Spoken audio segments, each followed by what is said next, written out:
Perkenalkan, nama saya Dewi Humaira Alulfa dari kelompok 8. Saya akan membacakan tentang pengertian stratifikasi sosial.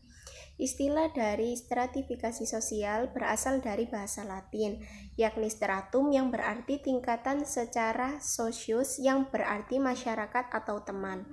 Stratifikasi sosial atau dalam bahasa Inggris disebut sebagai social stratification merupakan perbedaan masyarakat atau penduduk ke dalam kelas-kelas secara bertingkat atau hierarkis. Dengan kata lain, perbedaan dari kedudukan akan memicu adanya stratifikasi sosial atau juga disebut dengan pelapisan sosial. Sehingga bila kita tarik pengertian stratifikasi sosial tersebut secara umum bisa disebut sebagai tingkatan sosial yang terdapat di dalam masyarakat. Menurut para ahli adalah sebagai berikut. Yang pertama, menurut Robert M.Z.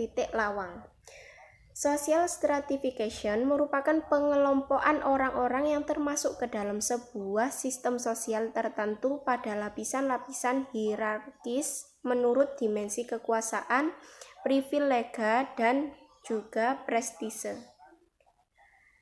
Yang kedua, menurut Sujarno Sukanto, social stratification adalah perbedaan masyarakat atau penduduk ke dalam berbagai kelas secara bertingkat. Yang terakhir, menurut Piritim A. Sorokin, stratifikasi sosial merupakan perbedaan penduduk atau masyarakat pada berbagai kelas secara bertingkat atau juga hierarkis.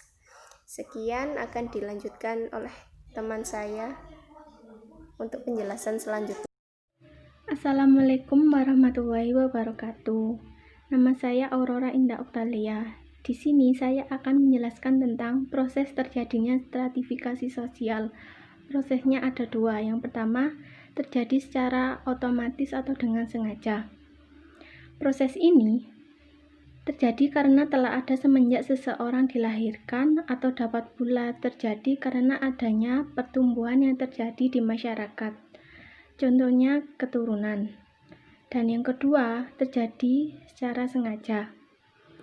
Stratifikasi sosial bisa saja terjadi dengan sengaja. Hal ini bermaksud memiliki tujuan tertentu atau kepentingan bersama dengan adanya wewenang sekaligus kekuasaan yang diberikan seseorang ataupun organisasi.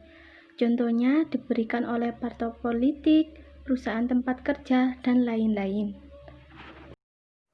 Assalamualaikum warahmatullahi wabarakatuh. Nama saya Yusi Mirawati. Di sini saya akan membahas tentang sifat sistem stratifikasi sosial.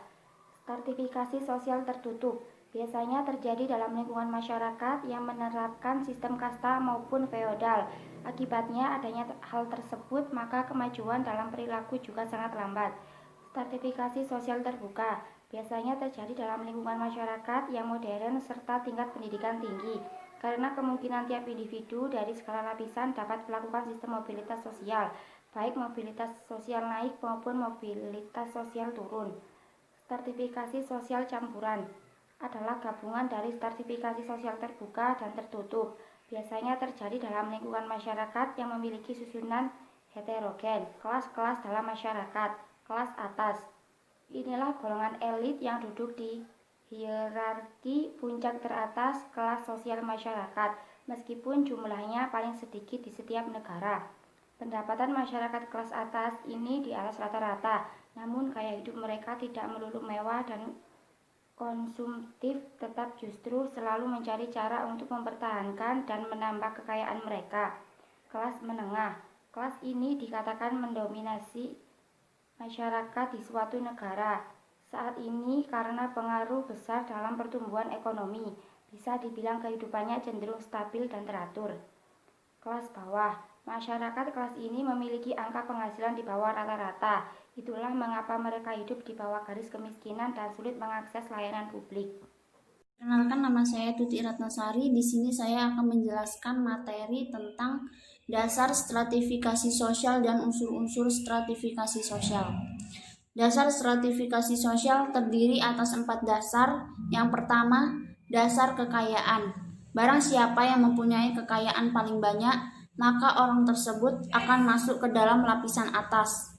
Contohnya, rumah, kendaraan yang dimiliki, dan lain-lain. Dua, dasar kekuasaan. Barang siapa yang mempunyai kekuasaan atau wewenang terbesar akan masuk lapisan atas. Yang ketiga, dasar kehormatan. Seseorang individu yang paling disegani dan juga dihormati akan menempati posisi teratas. Yang keempat, dasar ukuran ilmu pengetahuan. Bukanlah mutu ilmu pengetahuan yang menjadi ukuran, namun gelar kesarjanaan, sehingga memicu segala macam usaha guna memperoleh gelar meski menggunakan cara tidak halal. Yang kedua, unsur-unsur stratifikasi sosial. Poin pertama, kedudukan atau status. Kedudukan merupakan tempat atau posisi seseorang dalam suatu kelompok sosial, sehingga kedudukan sosial berarti tempat seseorang secara umum dalam masyarakat sehubungan dengan orang lain. Menurut perkembangannya dibedakan menjadi 3, yaitu ascribed status atau status yang diperoleh atas dasar keturunan. Yang kedua, activate status atau status yang diperoleh atas dasar usaha yang dilakukan secara sengaja.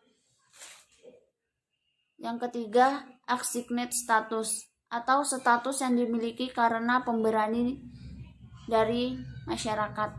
Poin kedua, peranan atau rope merupakan aspek yang dinamis dari kedudukan atau status. Peranan tersebut menentukan apa yang diperbuatnya bagi masyarakat serta kesempatan apa yang diberikan oleh masyarakat kepadanya. Berdasarkan pelaksanaan dibedakan menjadi 2, yaitu peranan yang diharapkan atau expected roles. Yang kedua, peran yang disesuaikan atau actual roles.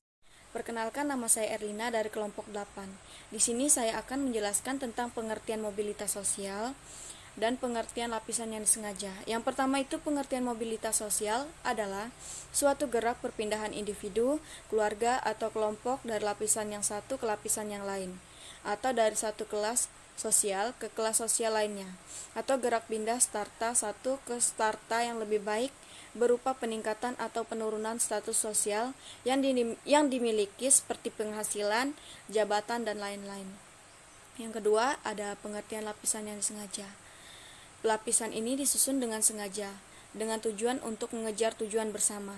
Di dalam pelapisan ini ditentukan secara jelas dan tegas adanya wewenang dan kekuasaan yang diberikan kepada seseorang. Sistem ini dapat kita lihat dalam organisasi pemerintahan, politik, maupun perusahaan besar. Dalam sistem organisasi disusun dengan 2 sistem, yaitu sistem fungsional dan sistem skalar. Sekian dari kelompok kami, ada kurang dan lebihnya kami mohon maaf. Wassalamualaikum warahmatullahi wabarakatuh.